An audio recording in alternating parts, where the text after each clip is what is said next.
Hey, how's it going? This is week 3 of me watching and discussing every fall 2023 anime. In this video I will be talking about every episode released between October 9th and October 15th. This week wasn't quite as absurd as the last one in terms of how many episodes there were to watch, but it was still reasonably heavy at 22 episodes. So let's get to it.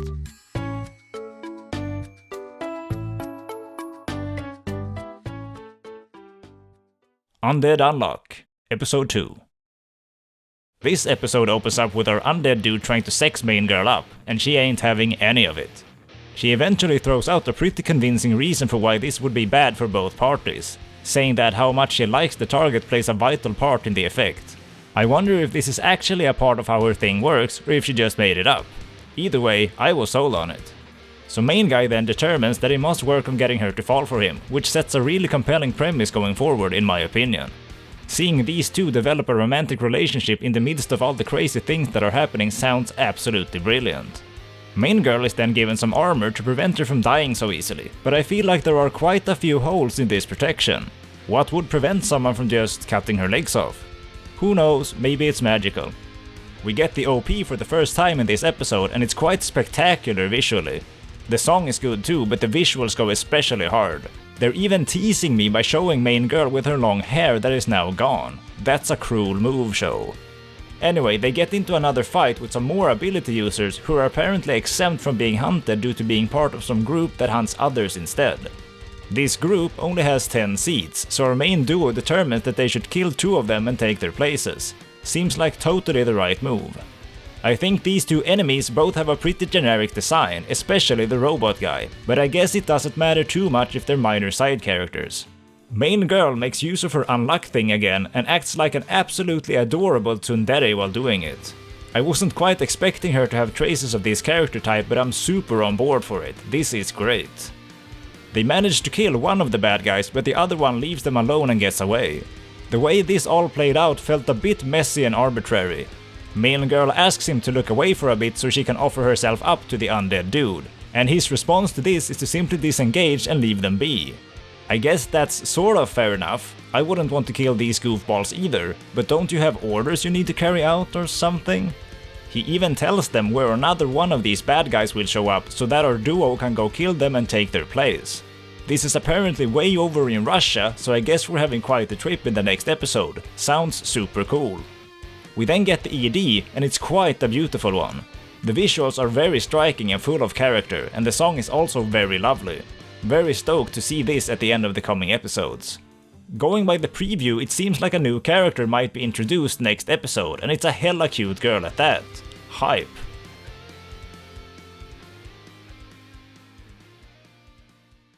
Sousou no Frieren, Episode 3, 4, 5 and 6. It looks like this show might be following a normal weekly schedule for now, so I'll catch up on all of the episodes that are currently available in one go here. In episode 3, we get to learn the adorable fact that Frieren has a tendency of going around buying useless stuff that she doesn't need. Seeing her drag around this weird skeleton head caught me so off guard and made me suddenly be much more attentive to some of her smaller mannerisms. Frieren wants to split up for a while as he wants to go and buy a present for Fern. This isn't revealed until later, so Fern is hella suspicious that she will go buy some random junk again. And she then makes this face. Absolutely adorbs. Anyway, Fern is suspicious, so she follows her. Seeing Frieren make this troubled face stirred all kinds of endearing emotions in me. Frieren has been depicted as such a stoic character for much of the show so far, so now seeing her be so expressive here has made these moments much more impactful than they otherwise would be. I suppose it would be easy to understand why Frieren would want to distance herself from having strong emotions or bonds in regards to other people, as they will never last long from her perspective. Making meaningful ties only to have them broken is obviously a cruel prospect, so just avoiding strong emotions altogether does seem like the reasonable way to go. In this sense, it is a bit worrying to see her become more emotional, as this is likely a lead up towards some really crushing despair at some point in the future. I don't know if I'm ready.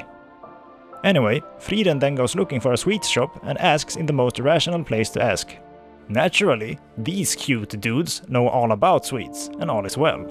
This scene isn't really anything special. Similar things have been done plenty of times before, where media tries to subvert the viewer's expectation based on the appearance of a person or place. But even so, this shit cracked me up, especially Fern's delivery nails it. Anyway, later on, Frieren gives Fern her gift at the newly discovered sweets shop. likely as a way to communicate that she values her company without having to outwardly display strong emotions, trying to communicate her appreciation without letting down her guard. Very adorable and a little bit sad. Frieren is later self-conscious about the size of her boobs, which seems oddly out of place to a several hundred-year-old creature. One would think she would be far above such petty concerns with all that life experience, but I guess not. Frieren and Frieren then have a little training session as they are on their way to kill some evil magic dude. We get some more insight into how the magic system works in this universe, and while it isn't anything too special, it is far above the generic jargon-heavy lingo that is typical to fantasy settings in anime. They kill the bad guy fairly easily, due to magic having developed past his abilities in the 80 years that have passed since he was sealed. I know that feeling, man. I remember feeling like I was hot shit back when I bought my GTX 980, but now people are strutting their 4090s and it just ain't fair. The passage of time truly is cruel to everyone and everything. Anyway, Frieren recognizes some old dude in the village as a kid who had flipped her skirt all those years prior. Lucky bastard. In episode 4, the duo helps clean up junk from a beach, and more emphasis is placed on Frieren's inability to get out of bed. Very adorable. The villagers near the beach wishes to have it cleaned up before their New Year's festival, as they wish to watch the sunrise from here, which is an activity that Frieren's old party members had participated in without her, as she did not wish to get out of bed for it. But now, all these years later, it seems she wants to see what she missed out on. She has the great plan of simply staying up until the sunrise so that she doesn't need to struggle with getting out of bed. This is certainly how I would go about it too, but Frieren messes up her plan by going to bed anyway for some reason.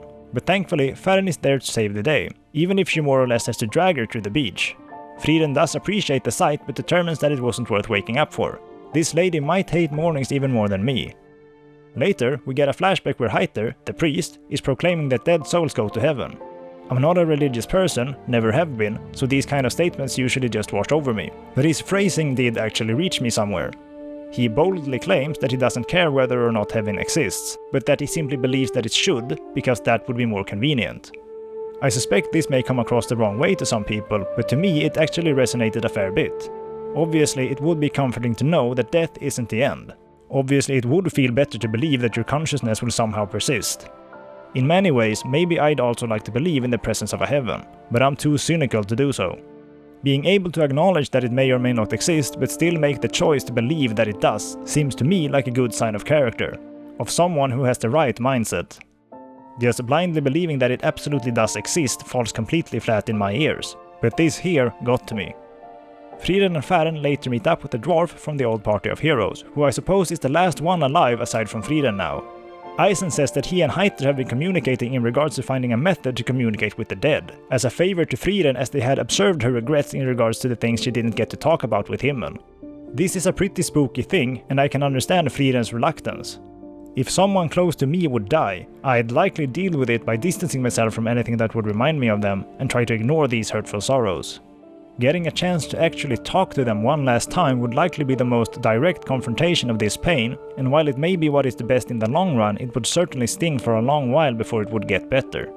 The key to this speak with the dead magic lies in some faraway place, and for the first time in the show, Frieren says that she's been there a long time ago, provoking the question of just what length of time would categorize as being a long time in her mind.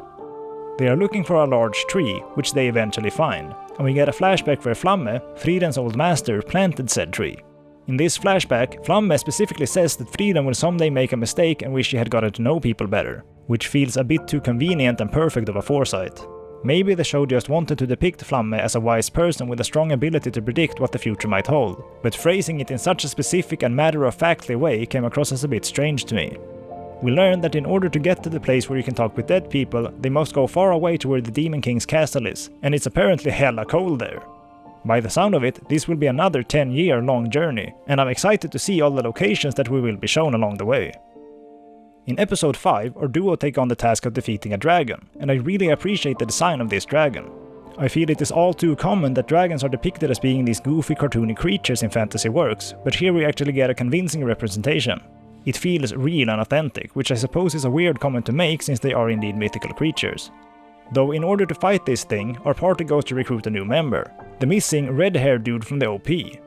I've been a bit concerned over what this character will be like, as I feel that his design seems really out of place from the rest of the characters. To me, he looks like a thoroughly generic fantasy character, while almost everyone else we've seen so far, even minor side characters, feel properly grounded and like they belong in this world. And true enough, even his behavior and conduct matches his appearance. He's just a loud, obnoxious and typical male fantasy dude. Whenever the frame would focus on him exclusively, it felt like I was watching a completely different show. I suppose there is value in adding some variation to the tone of this series. So far it has indeed been focusing on a lot of the same elements, but I've never minded this. I feel that the presentation goes well with the overall theme and creates a cohesive overall impression, but this dude really shakes this up in a way that I'm not very fond of. It's kinda like sitting in your big comfy chair, listening to some classical music with a fine glass of wine, only for a bunch of toddlers to come running through the room screaming at the top of their lungs. That's certainly variation, but I'm not sure if it's a welcome one. I suppose I'll find out soon enough if I've been too quick to judge this dude. Maybe he'll prove he's more than what he seems. Apparently he can cleave through a mountainside, so I guess he's got that going for him. In episode 6 I was indeed proven rather wrong, it would seem. I actually think this might be the strongest episode of the show so far. Our new guy added a pretty lovely new layer to our group, and his interactions with Frieren in the new city were so incredibly on point. They offered an incredibly tasteful sense of comedy while also feeling very natural, and they even provided meaningful narrative development on top of all of this. Seeing Stark get totally scammed by this barkeep was way more funny than it had any right to be. The fact that the show draws so little attention to its humor elevates it a great deal. Instead of shoving it in your face, it just happens in a manner that seems organic, and it is so much better for it. Anyway, I got to talk about the animation in the Dragon Sea now. How is this even possible? This came so out of nowhere that I was left almost gasping for air when I saw it. This show has been visually spectacular all the way from the start, but this episode somehow cranks it up by several magnitudes beyond that even. This dragon fight is absolutely explosive, a nuclear blast of creative prowess. Also, the dragon still looks super imposing and just all around cool. Even when the movement gets heavy, it's still extremely convincing in spite of its complicated design. Absolutely wild. But even beyond this crazy scene, I feel that this episode has gone harder even on just its general expressions and how characters have been framed even in more mundane situations. Seeing Frieren make this disgusted face when she realized she wouldn't get a chance to bum around in this city had me let out a hearty laugh. And the same happened when Frieren made a comment on the size of Stark's dick. Like holy hell, how does this show manage to balance such hard-hitting jokes into its heavy atmosphere in a way that seems so effortless and natural? I also just learned today that this series seems to be slated for 28 episodes according to my anime list. That is so incredibly hype. I would have been so bummed out if this was only going to be a 13-episode deal. I feel incredibly fortunate to get to appreciate more than half a year of being along for the journey that this show will take me on. Thank you, Madhouse.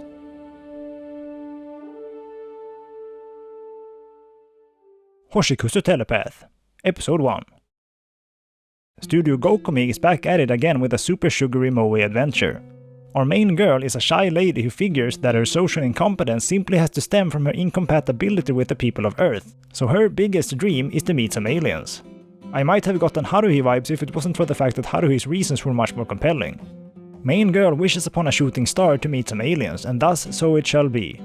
This premise is actually a bit messed up, because it basically carries the message that introverted people shouldn't bother to try to make an effort to understand those around them. Rather, they should just wish for some magical person to just come to them who understands them intuitively without the person needing to make an effort to communicate.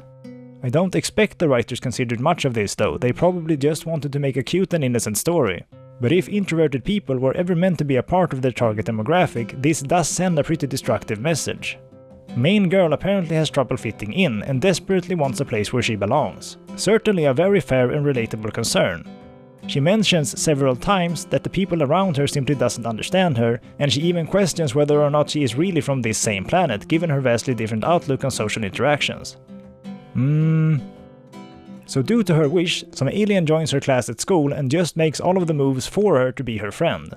She even has some special alien ability called Odekopashi that allows her to discern main girl's feelings without main girl having to make the effort to say a single word.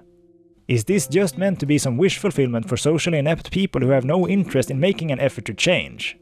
Her goals of fitting in can be accomplished plenty fine on Earth if she would just bite the bullet and throw herself into some discomfort. It will suck for a long while, but eventually it won't. In a way, I can't really connect with main girl's problems because she is in fact a cute girl. Why would a cute girl struggle to find a place to belong? Ain't no way she wouldn't just automatically become a focal point for attention. But oh well, I'm not going to complain about how my anime characters are cute girls, that would be the ultimate heresy. Anyway, this happens.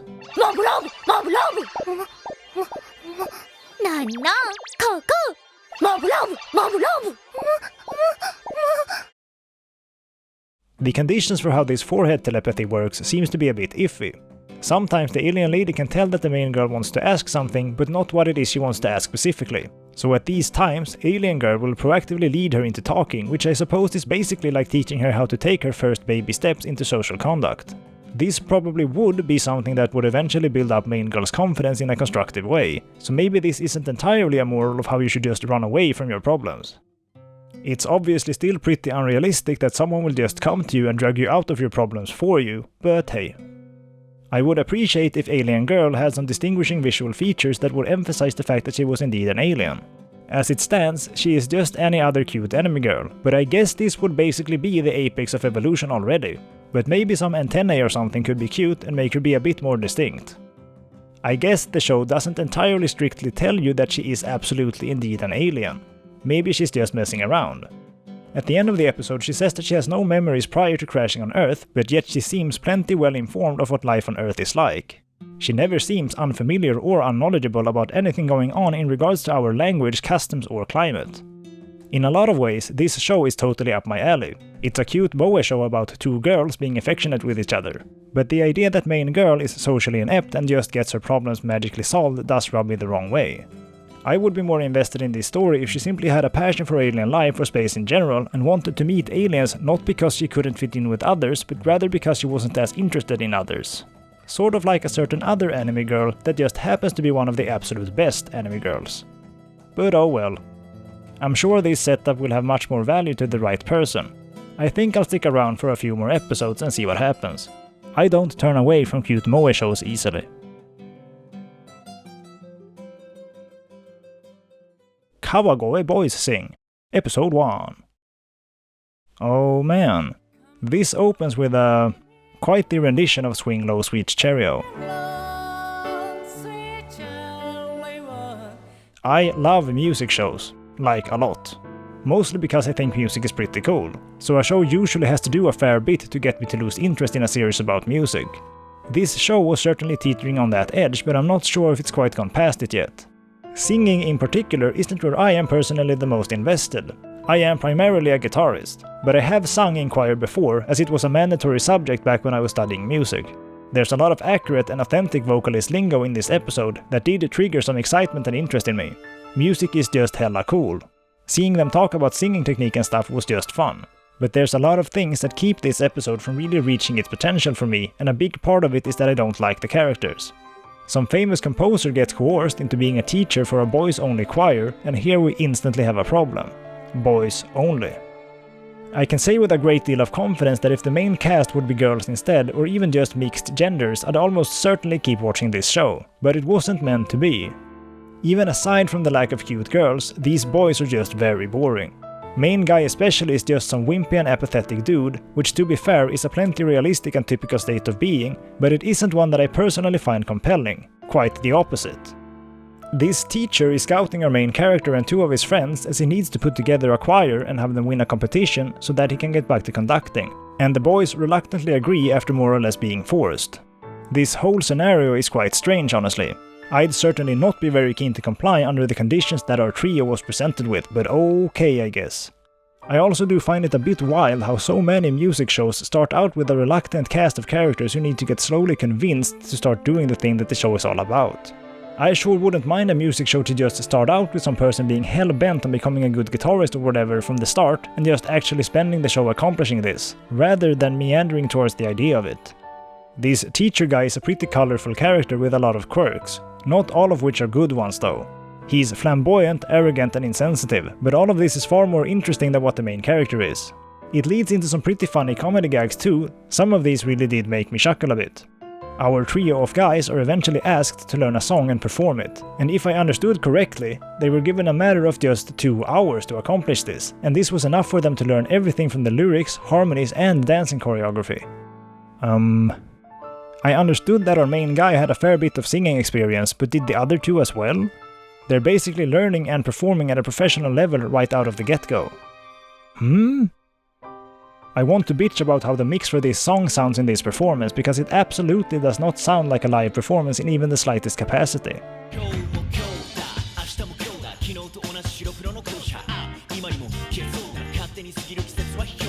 I actually didn't even understand that the singing was coming from the guys at first. I thought they were just dancing to the music. It really wouldn't have been hard to just have the voice actors, or any vocalist really, just sing over the instrumental track live and record it as if it would have been heard from the perspective of an audience member. But to be fair, almost no music shows bother to do these kinds of live mixes for their performance scenes, even though it would add a great deal to the authenticity, especially if some organic mistakes would have been left in the recordings. Yuki Kanesaka is apparently doing the music for this show, which could be pretty damn cool. His work on the Dr. Stone OST is pretty damn fire. The art and animation is also quite strong in this show, surprisingly so. I would have assumed this show would have fairly niche appeal, and yet they seem to be investing a fair bit of resources into the production. Kudos. Also, this shopkeep lady's voice is super cute. I wonder who the voice actor is. I don't recognize her.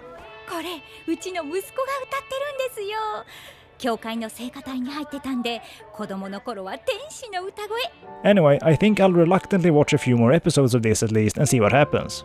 While I definitely wouldn't call this first episode great, this show has a rating of just 6.05 on my anime list right now, and that seems unreasonably low given how competent the production is.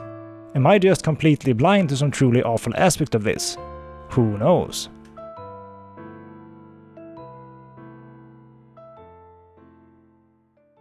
Houkago Shounen Hanako-kun, Episode 1. The biggest thing that the first Hanako-kun anime had going for it was by far the visuals for me. When that first episode first aired, I was absolutely floored by this unique and striking art style, and I was reminded of how great it looks all over again with this spin-off thing.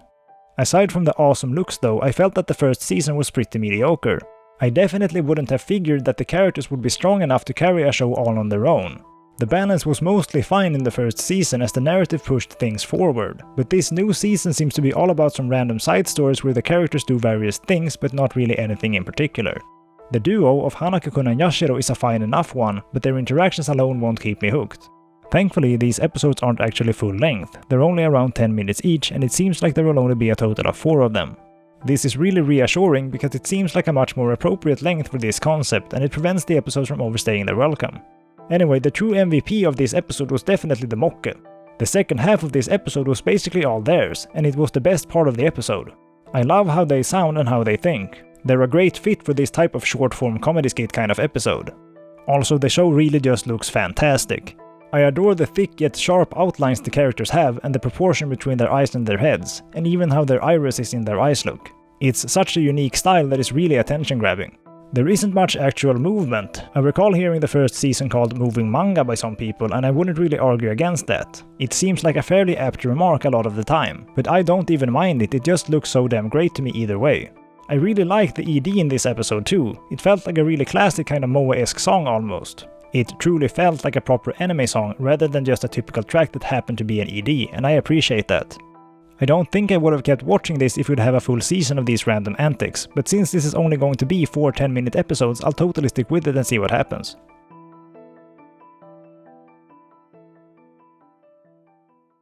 Kamonohashi Ron no Kindan Suiri, Episode 2. In this episode we learn of some new circumstances regarding our mega detective dude. Apparently he's not allowed to directly take cases himself because his old school banned him after all of his targets ended up dead. Fair enough, I guess. So rather he's going to act as a sort of proxy for our other less competent detective man. So, a dilemma is presented. The Gigabrain dude wants tough cases that he can help Totomaru solve, but Totomaru has a reputation of being useless as a detective and is only handed petty jobs. But I guess that if you want to prove yourself, you must first complete the task you are given. So, our duo set out to solve a piggy bank theft. This piggy bank scenario was actually a bit of fun to me, because it felt like something that even just an average viewer would be likely to figure out. Money had been taken from a piggy bank that had no way of taking money from it other than by breaking it. So how was money taken without breaking it? Of course, it was just broken and replaced. Such a simple scenario wouldn't really make sense for a detective story though, so this actually subtly ties into a different case that our main guy learned of at the start but was told to stay away from. The way it ties this simple and trivial piggy bank theft into the more complicated murder story was pretty cool to me.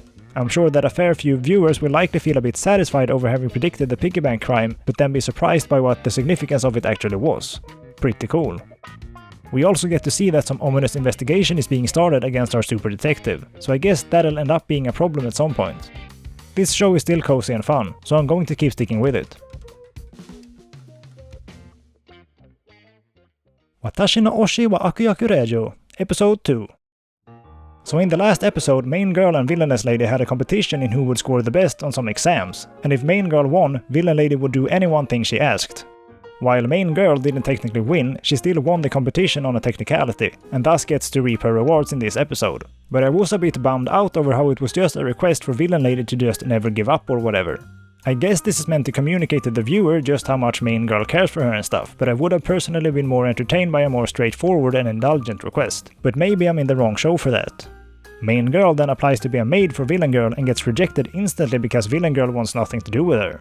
But then main girl blackmails her father or something and forces herself in regardless. And so the rest of the episode more or less comfortably coasts along as they do their thing.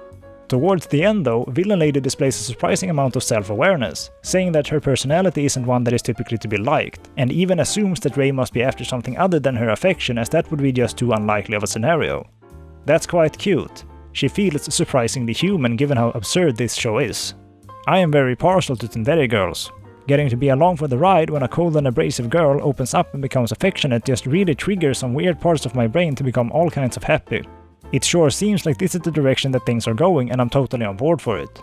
Certain parts of the episode did feel a bit aimless, but I didn't mind it too much.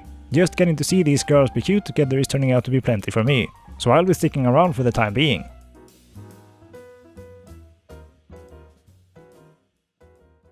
Shy, Episode 2. We pick up right where we left off in the last episode and get to see Toyama Nao's character integrate with her class. When asked why she transferred, she mentions her leg injury and how it limited her mobility, but this seems like a pretty damn weird excuse to me. I mean, most of her typical commute would almost certainly be in a vehicle of some kind anyway, most likely a train. Or what? Did she run a marathon to and from her old school every day? Transferring to a new school due to a temporary injury seems hella wacky. I'd imagine she's here simply because she's going to be an important player in main girl's story, but I guess I don't really know why she wouldn't have just been in this class to start with. Maybe so main girl didn't recognize her by saving her from the roller coaster? I don't know, I'm confused. We get the OP for the first time in this episode and the animation goes totally hard here. I really dig this style, it feels really sharp and modern. Awesome formatting of the credit text too, the overall visual impression is really strong. I don't find the song to be all that special, but I don't really mind it either. It's just one of those middle-of-the-road anime songs. Anyway, we get a cute little exchange between Iku and Teru, but then the show suddenly gets oddly edgy out of nowhere. Some weirdo with an umbrella comes in and puts a ring on her finger and then leaves. She then transforms into some weird demon thing, and I don't really understand the design here, it just looks silly to me. They then have a pretty awkward bit of dialogue about how Iku hates herself because others have ended up in trouble after having saved her from stuff, which falls really flat for me. You feel like you need to die because some hero failed to save you and received public backlash for it, even though she did so completely of her own volition and out of duty for her job or whatever. Eh? Main girl cheers her up by saying that nobody could hurt her if she could just save Iku, which is quite the interesting statement considering the fact that she did shun herself away for a month just recently precisely due to the backlash she got last time. Did all those other kids in the roller coaster just not matter as much or what? Is Iku special enough to outweigh any kind of harsh words, but all of those other kids weren't? Or is it that she's completely gone past being affected by public outcry in general? This last option would obviously be the most constructive. Either way, I felt that this whole confrontation was pretty damn awkward. I think self-loathing can be an incredibly powerful theme and a catalyst for very engaging characters and storytelling, but it is one of those things that kind of demand a certain degree of setup and a very thoughtful execution. The little we learn of why Iku feels this way is incredibly shallow, and thus witnessing this self-hate behavior just ends up feeling unearned and excessive. I'm a bit concerned over what direction this show will go in from here, but I'll stick with it for at least a few more episodes.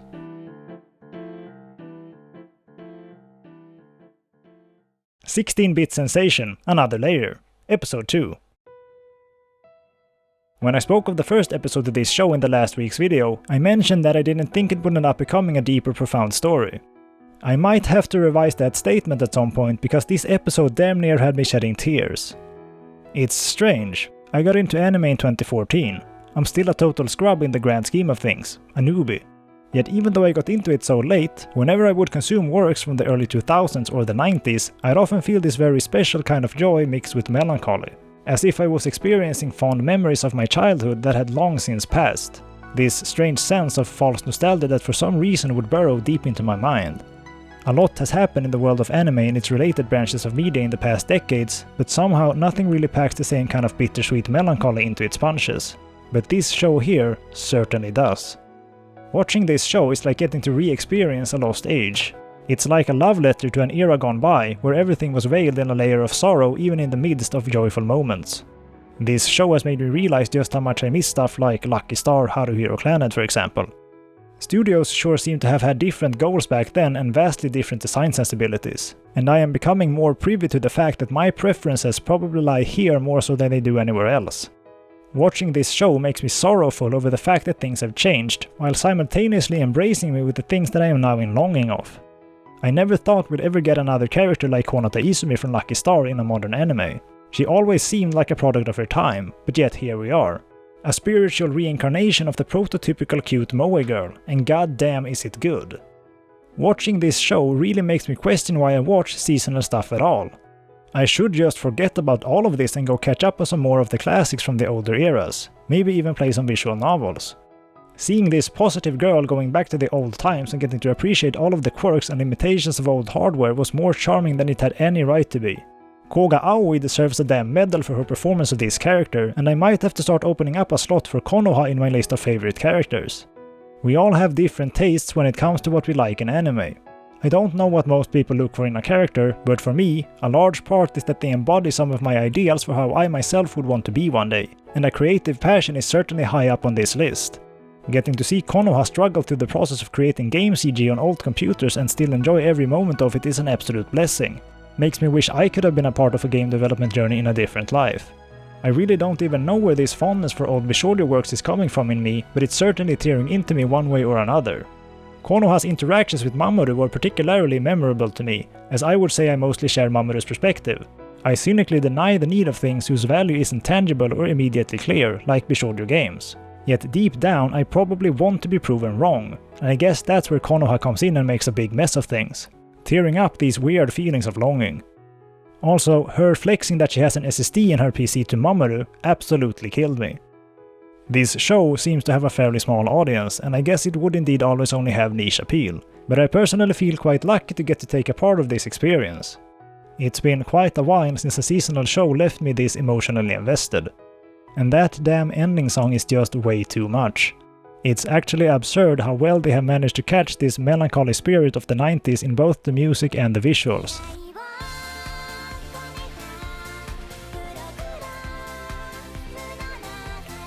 It feels painfully nostalgic, like being comforted by childhood memories while you're actually lying on your deathbed, cursing the fact that your youth is gone. And this pan-out shot going out from the screen and then zooming out to Konoha really stirs some serious affection in me. What is even going on, man? It's almost like I'm getting a taste of that initial sense of magic back when I had only just gotten into anime and everything was new and exciting. I've become much more cynical and negative in these past few years, but this show is taking me back to a mindset where everything just seemed amazing. Absolutely wild. What a beautiful adventure. Dr. Stone, New World Part 2, Episode 1. I adored this show back when the first season aired. It really carved out a strong identity and stood out a great deal from a typical seasonal anime. To see such a celebration of science and the accomplishments of mankind was truly a gratifying experience, and I mostly think the show has held up to its initial standard quite well. I personally think this show is at its very best when the crew are just making stuff and progressing towards the goal of restoring civilization. I'm not as interested in the conflicts between other factions of people, like what is going on in this current season or what was going on in the war against Tsukasa. But I suppose it is what it is. The science aspects of the show still permeates through even in these parts, so it isn't a huge detriment to the experience for me. The characters are also strong and creates a wonderful sense of camaraderie, which makes it satisfying to see them overcome difficult situations together by making good use of their individual talents as a team.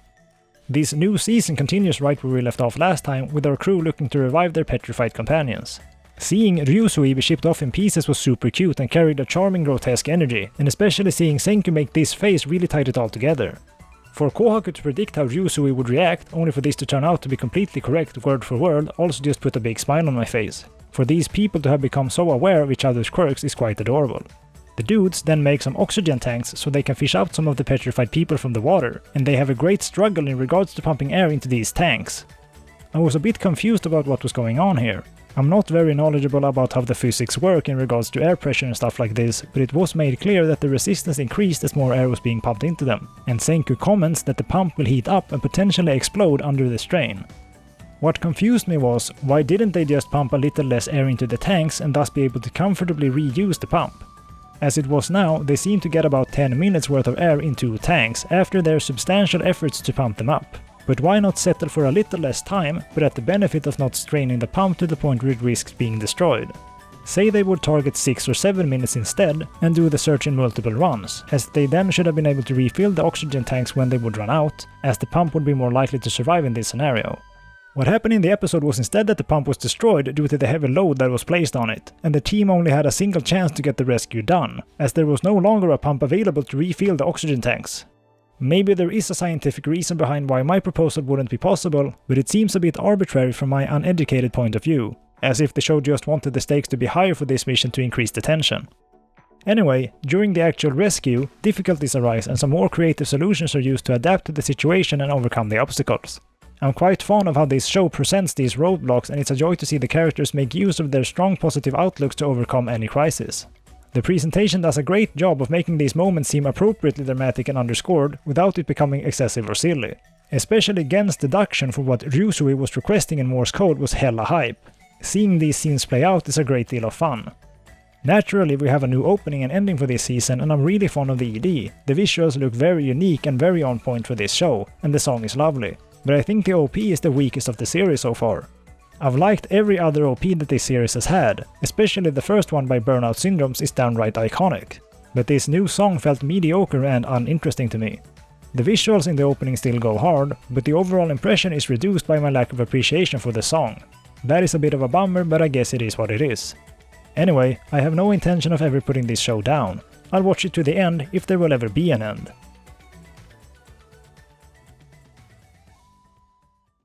Under Ninja, Episode 2. This show continues to be absolutely unhinged.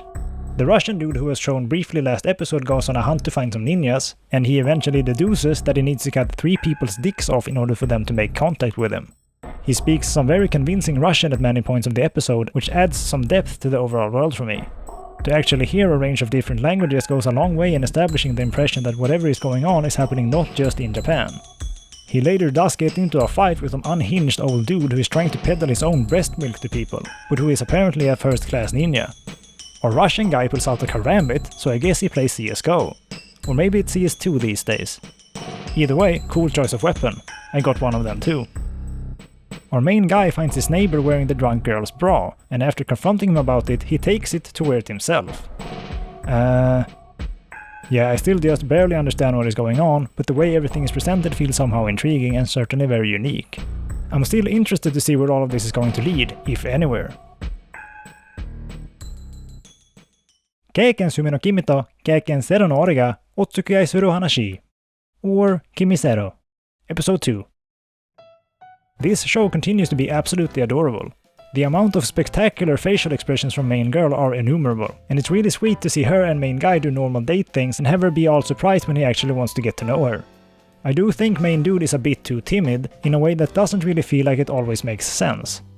He and Runa are set to go on a date, and as he is researching date plans he gets a call from Runa who asks where they will be going. This makes him all flustered and stuff, and it just has me wondering, why not just say that you were just in the process of looking up some options? This could then lead to her chiming in and them deciding together. This would seem like the most natural option to me, but I guess I'm no expert. This is more or less what ends up happening anyway, just in a more roundabout way. So they go on a shopping date and damn, main girl's got a killer wardrobe. Later into the episode, Runa is unavailable for a full day, so in order to keep himself from thinking too much about this, main guy starts looking at a stream or something, I think. I wasn't really sure what was going on with this. His friends comment on how he was on fire while doing whatever it is he was doing. How can you be on fire while just watching a stream? Just watching a lot of it? I'm confused.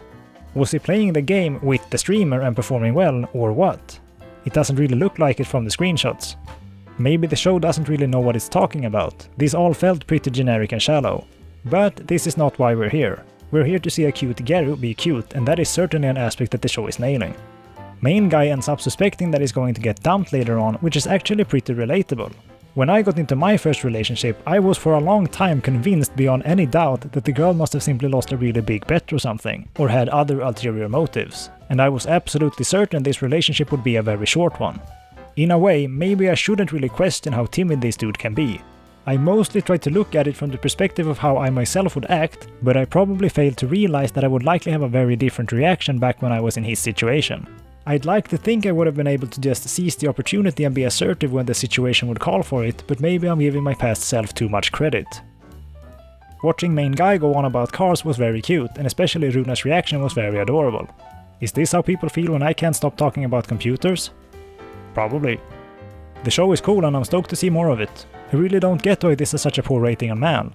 Is it doing something controversial that I don't even realize is controversial? It's plenty well produced. I still can't get over how Ragnar Crimson is sitting at a 7.8 while many far better shows like this one is far below it. That is actually a disgrace.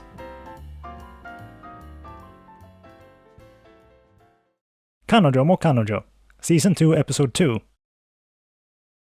This show is really putting me in a conflict of interests. On one side I really like cute girls, and this show has a fair few of those, with reasonably entertaining and fun personalities and gags too, minus Rika. But on the other hand, I don't have a lot of patience for the typical and tasteless tropes that are common to the genre of harem.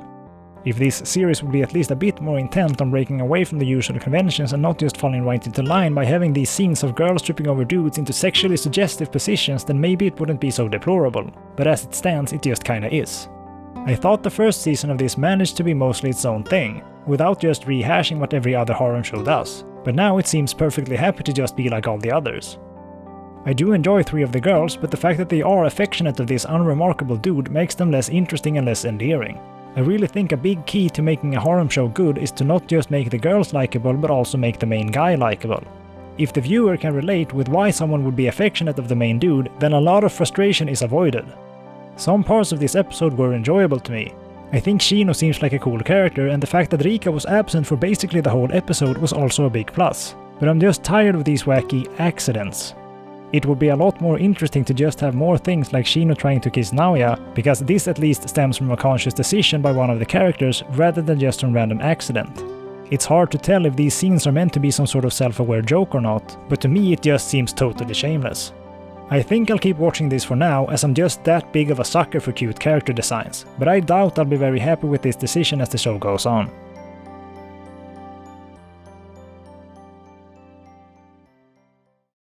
Hikikomari Kyuuketsuki no Monmon, Episode 2. I feel like there isn't really any escaping the fact that this show is sleazy and tasteless, given how it flaunts the main girl and her appearance. They really know just how fantastic of a character they have on their hands, and they are using her to her absolute full potential, hooking in horny nerds like me at every chance they can get. But I also feel like they decided to do this in the best possible way. It's like they looked at the sea of similar shows that all end up being total trash and then said, "We can do this concept right. We can take this creepy and dumb idea and push it to the absolute limit to the point where we'll make it good." And that's exactly what they did. I almost can't believe how enjoyable this show is, or how endearing Terakomari is. Nothing all that clever happens in terms of the actual narrative substance, but just getting to see Terakomari's facial expressions is more than enough for me. Everything else just stops mattering. They spect all of their points into the cute anime girl stat while leaving everything else at 0, and yet somehow it ends up making the show one of the most enjoyable of the season for me. Look at her sentence this dude to death, what an absolute goddess. I have no idea what the deal is with this singing dude, but he challenges our Lord and Savior to a rap battle for some reason, and she actually agrees? What is even going on? I am absolutely losing my shit, look at her go! And boom, then the opening rolls around and it sure doesn't let up. It has no intention of giving me any break at all from being overwhelmed by the splendor of the main girl. No, here in the opening they put her on a stage singing this dope-ass song. God damn, have mercy.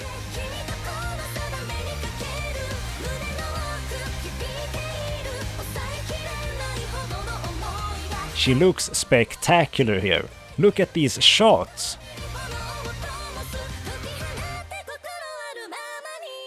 Absolutely brilliant OP, both in terms of the song and the visuals. Later in the episode we get to meet one of our antagonists, I guess, and even this lady has been given some love in terms of her design. She looks pretty cool, and what is this music in the background?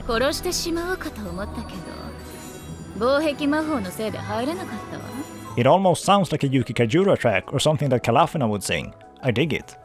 Also, Terakomari's underlings seem completely nuts, but I guess I can understand. I'd likely also lose my mind if I'd be close to this lady on a regular basis. Terakomari gets challenged to a duel at one point and her maid clicks her tongue at this, and this is one violent ass tongue click. This one goes hard. Very charming. She wins the duel with a great deal of backup from Vilhais and all is lovely and cute. They then have a nice little moment where Vilhais revels in Terakomari's beauty. Totally fair and a very accurate statement. Later on, Terakomari gets invited to some party or whatever, and the outfit she shows up in is damn near enough to make my blood pressure rise to the point where my orifices all explode in blood. Is it even legal to air this? This stuff is damn near lethal, man. This design sense is very close to what I would consider to be my absolute ideal. I adore this style of fashion. It reminds me a bit of Kurumi Tokisaki's outfits, and that is the highest possible praise. Kurumi Tokisaki has my #1 favorite character design in all of anime. It is a shame, however, that she and her show sucks. Terakomari doesn't quite get the whole way there visually, but the fact that her personality is so lovable makes her a spectacular character for me. Anyway, the episode is over now and the ED rolls around, and it actually kinda slaps. It has some whispery kind of singing, and I tend to be quite into this stuff. I remember when I first heard the Space Patrol Luluku ED and lost my damn mind over it. That was a spectacular song, and this one here is also pretty neat. I wouldn't mind seeing more of these kind of tracks. Judging by the next episode preview, shit seems like it might be hitting the fan in the next episode. Oh dear.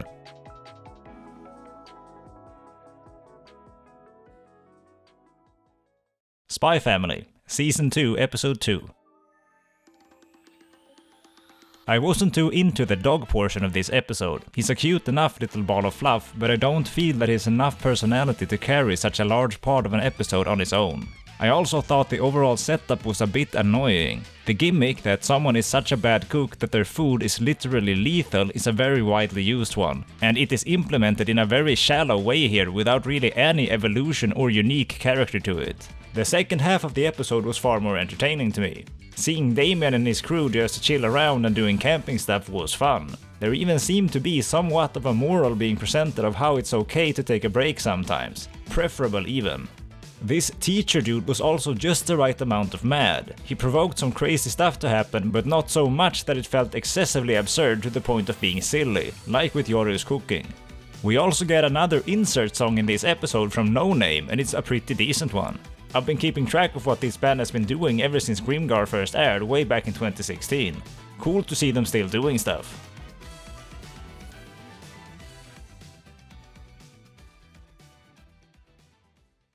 Bokura no Ameiro Protocol, Episode 2. So apparently, this cute girl is a skilled enough FPS player to compete at a pro level.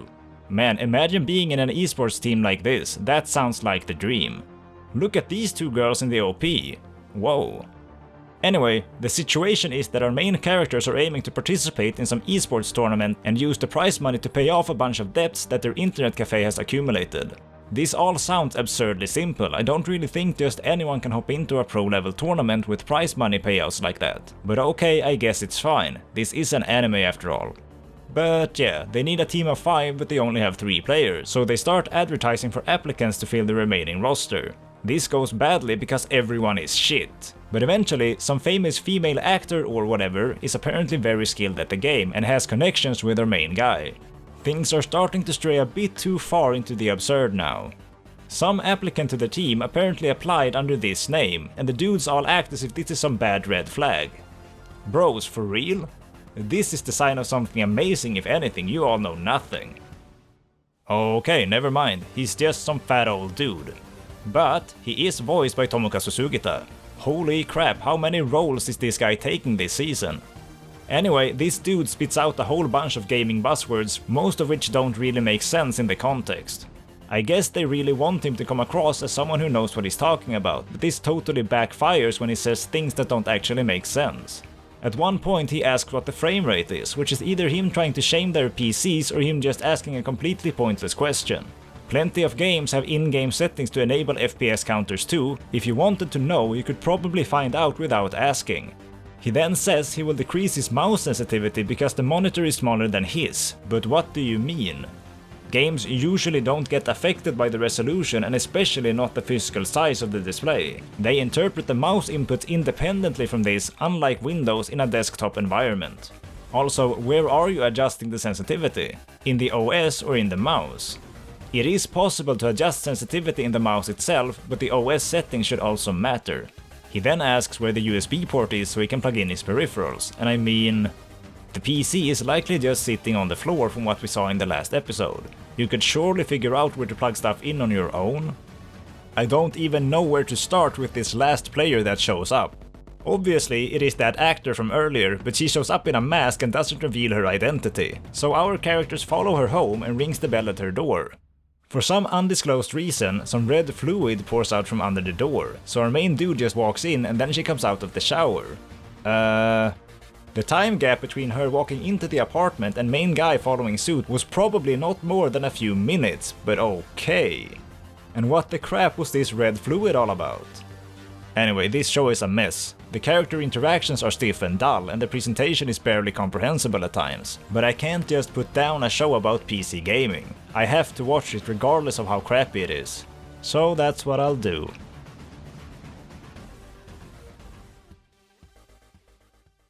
Shangri-La Frontier, Episode 3. I had figured that main girl was going to catch up to main dude and that they were going to kill this wolf thing together. I was pretty surprised to see the show not fall into line with that predictable outcome and even allow the main character to actually die. It is reassuring to see that the show isn't obsessed with portraying him as an utterly undefeatable guy. Main dude then gets invited to visit some rabbit kingdom and the AI over here is seriously quite something. It seems that main guy also comments on this, so maybe it will be revealed at some point that these are actually players or something. But this rabbit is completely sentient, able to form free-flowing sentences that account for recent events and even predict questions and stuff. At the very end of the episode we get some backstory into why main girl started playing this game, and this bit of dialogue with the shop clerk feels very forced and unnatural. I don't think we ever needed this bit of insight, so I'd say we'd be better off never having had this scene if they were going to present it in such a lazy way. Also, they keep mentioning that this game has 30 million players and stuff, but the game sure doesn't look all that crowded. Does it use different worlds to distribute players into? This would make the most sense, but it would raise questions in regards to how main girl intends to find main guy. If she can't simply contact him and plan a meetup, how would she know what world he's on? Even if she gets to the right place in the game, he might not be on the same server. Or maybe this isn't how it works, but if so, it sure doesn't seem like 30 million players are running about. Imagine if a RuneScape world would hold even a single million players. Going to the Grand Exchange at that point would likely make the universe implode.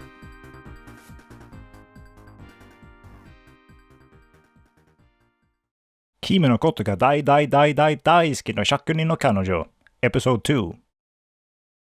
Harem shows are sort of like toxic blowfish. Common sense would typically dictate that you should never consume these things, but people do anyway. It is possible to eat toxic blowfish, also known as fugu, but only when it is prepared in a way that creatively and specifically avoids all of the inherent dangers of consuming this creature. What I'm trying to say is, making a harem show is an interesting decision, because it's a genre that is plagued by so much toxic filth by default. It is possible to make a good harem show even in spite of this, but it requires a very careful hand, a strong sense of creative direction, and an excellent understanding for how to navigate around the typical pitfalls. I felt that this show was going in the right direction in the first episode, as it drew attention away from the shallow nature of its characters by filling that space with over-the-top comedy. But that wasn't as much the case in this second episode, and so this facade started to crumble, revealing just your typical pile of sludge. What is actually the intended appeal of a harem show? Is it for the viewer to self-insert into the male lead? Is there really that high of a demand for such an experience? We're 2 episodes into this show, and the girls still don't have even a shred of personality. They really do only exist to fawn over the main guy, and I really struggle to interpret this in any other way than complete disinterest. The OP rolls around for the first time, and it spends almost all of its time on showing how the girls compete with each other to always one-up one another for main dude's affection, and this just pisses me off. It is just annoying to watch. And this same tone is then carried over into the rest of the episode. The two main girls just try to get ahead of the other, and it isn't the least bit interesting, and the comedy was far less compelling this time around. I do think the production values are compelling in a lot of ways. I like how the characters are rendered and drawn. Tsun Girl especially has a nice design and she has many lovely expressions, but every time she obsessively pursues the main guy, my interest in her weakens, and since this happens basically every single second, I am now left more or less hating her guts. And don't even get me started with the other one, she didn't have any positive qualities in the first place. Also, what in the actual crap is going on with this scene? Is this meant to be comedic? Am I supposed to laugh here? This is among the dumbest and most obnoxious things I've seen in anime in a long ass time, and that is saying something. This just looks hideous and completely embarrassing. Our trio wants to have their first kiss and stuff, and at one point, main guy proposes the most needlessly complicated plan imaginable. This I get is meant to be some sort of a joke, but it totally misses the mark for me. This is just plain stupid and not the fun kind. It doesn't work out in the end anyway, and they then decide to just kiss each other, all three of them at the same time. This has to be the least romantic first kiss ever. Well done, great success. And I guess that's another fair point, this isn't actually a romance show. Nobody is interested in engaging in any romance. The girls don't want main dude's loving affection, they just want the status of being his girlfriend. They just crave the status of being the one held in the highest regard, as if this is just a competition with prize money on the line rather than emotional attachment. And I get that it is silly of me to even try to scrutinize this in a harem show of all things, but there are harem shows that nail all of these things. Or well, at least there's one. Whatever, I guess I just don't get it. This episode did very little other than to just piss me off and make me sigh at my screen. This puts me in an annoying predicament, because this show is for whatever reason rated quite highly on my anime list. This makes me hesitant to put it down, because I don't want to risk missing out on high profile shows. But yeah. I think I'll give this one more episode and see if I'll end up gouging my eyes out or not. It looks like a lolly is entering the mix now, and I'm nothing but anxious about this.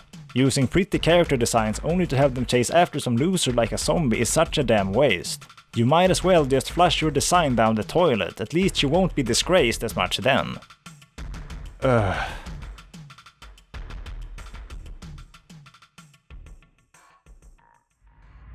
MF Ghost. Episode 3. A little while into the episode, the commentators mentioned that Kanata might be about to beat a record set for a certain part of the track. And the camera then cuts away to the current record holder so that he can make a comment on this. And this dude is voiced by the absolutely legendary Hiroshi Kamiya. That is absolutely wild, I'm super stoked about that. He's one of my all-time favorite male voice actors in the entire industry. Now we have both Hiroshi Kamiya and Miki Shinichiro in the same show. That is massive. Also, this lady is pretty cute. Eventually, Kanata reaches this long straight part of the track that has been mentioned a few times in the last episode, and the overall atmosphere of just getting to totally floor it and let the car rip is so damn cool. It creates a very particular kind of emotion and it's really dragging me in. Makes me wish I could experience something similar in the real world. The dilemma of how Kanata's car struggles in terms of its top speed is a really interesting one. It creates a compelling dynamic to see how Kanata could stay competitive in the curved sections of the track, where control was more important than raw speed, but to now see this scenario get flipped and leave Kanata with very few options in terms of staying ahead.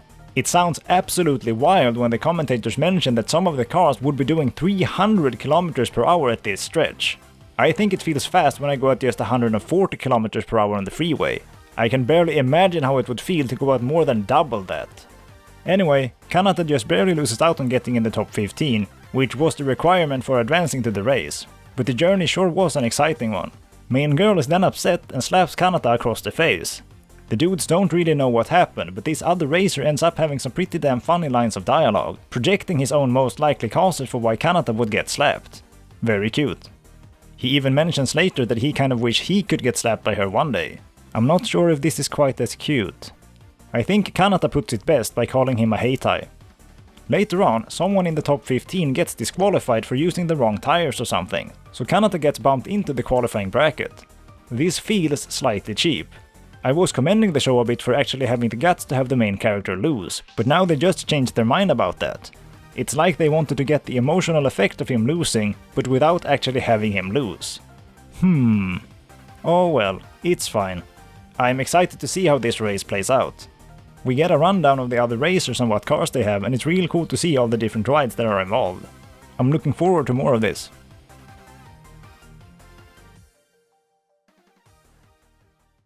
And I think that's it. This has been a much more pleasant week than the last. I'm still watching a ton of stuff, but most of it is actually pretty enjoyable still. Kanojo and Hyakkano are the biggest exceptions to this, but I guess that's fine. The strong contenders are all still holding up well, especially Sousou no Frieren seems to be only getting better. But Kimizero, MF Ghost and Hikikomari are all also great to watch. But 16-bit Sensation stands above all of these and will very likely end up being my favorite show of this season. Can't wait to see where all of these shows will go. Thanks for watching my stuff, I hope you have a cool day and see you next week perhaps.